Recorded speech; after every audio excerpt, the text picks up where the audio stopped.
The Clayman Institute for Gender Research at Stanford University. Reinvigorating gender equality in the 21st century.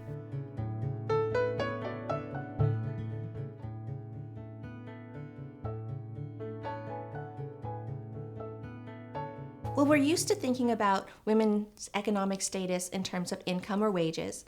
However, what I've found through writing the book is that it's really wealth that matters.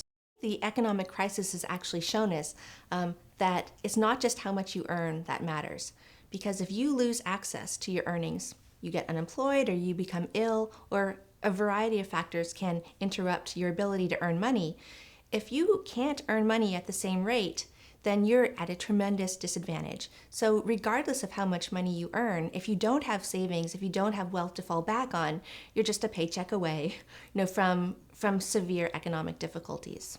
Income is what we think of in terms of pay or our wages, our salary that comes in every week or every month.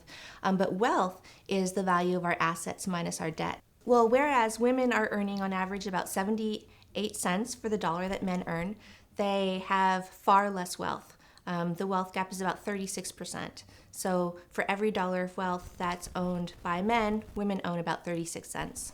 When we think about wealth, one of the things that we have to focus on is debt, because debt subtracts from your assets.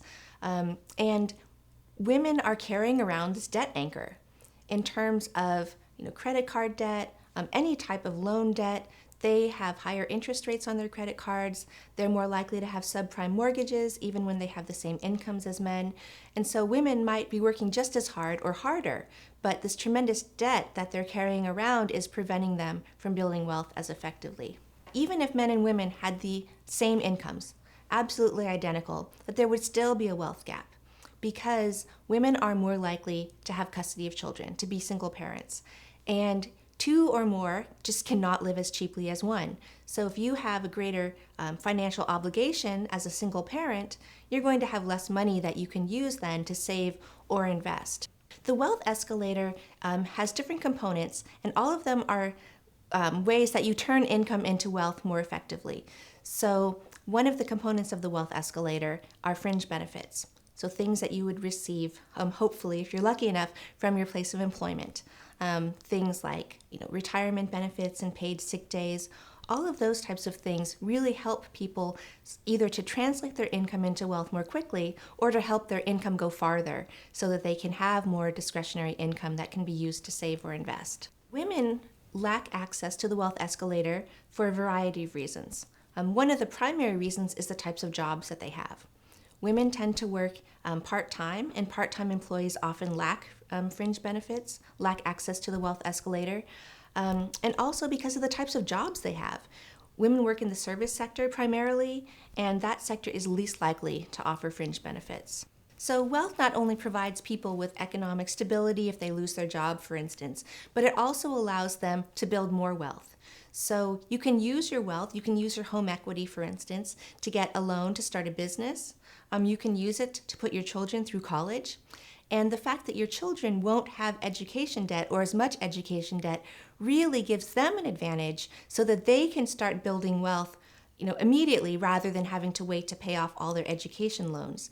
In fact, this is one of the reasons why we see there's such a tremendous racial wealth gap. The wealth gap is really different for different groups of women. For every dollar of wealth that Black and Hispanic men have, their female counterparts have only a penny. And when you compare their wealth to the wealth of white women and men, they have only a fraction of a penny of wealth.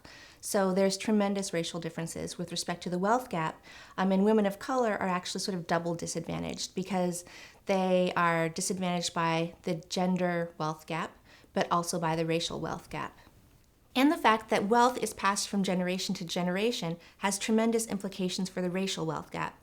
In fact, that's one reason why we see that the racial wealth gap is so stubborn. Things that happened generations ago are still impacting people today because of the lack of inheritance for certain groups. So they aren't able to provide money for their children to go to college. Their children have to take out loans, and so their children have a disadvantage as they're trying to build wealth. So the intergenerational transmission of wealth plays an important role in the racial wealth gap. A lot of the reasons that we see the wealth gap are societal level reasons. Of course, there's individual differences in financial acumen and ability to save and invest and all of that. But the vast wealth differences that we see between men and women are not caused by those differences in individual decisions. They're really caused by the way that society is structured to reward and incentivize certain things over others. So the fact that full-time labor market participation is much more financially rewarded than part-time. That's a societal decision. I think there are many types of policy changes that really would help reduce the women's wealth gap. One of them would be paid parental leave. The United States is one of the few, I think one of two industrialized countries without a paid parental leave, a maternity or paternity leave. I mean, even industrializing developing countries, have these types of policies. So the United States is really unique in that way. And we have the Family Medical Leave Act, and that's a wonderful law and policy. However, it's unpaid. And most people just simply cannot afford to take unpaid leave from their job. And so that policy, while well-intentioned and good, really isn't a viable financial option for many people.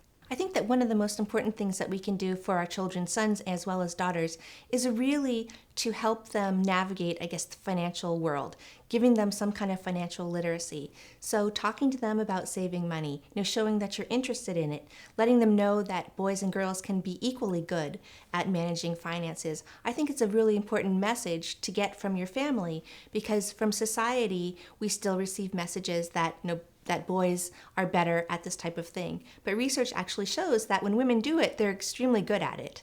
And so I think we need to remind ourselves, remind our daughters that they can do an excellent job at it, and that women and girls are very good at this. And this is something that's really important for them to know. And it's really important to have control over your own financial well-being.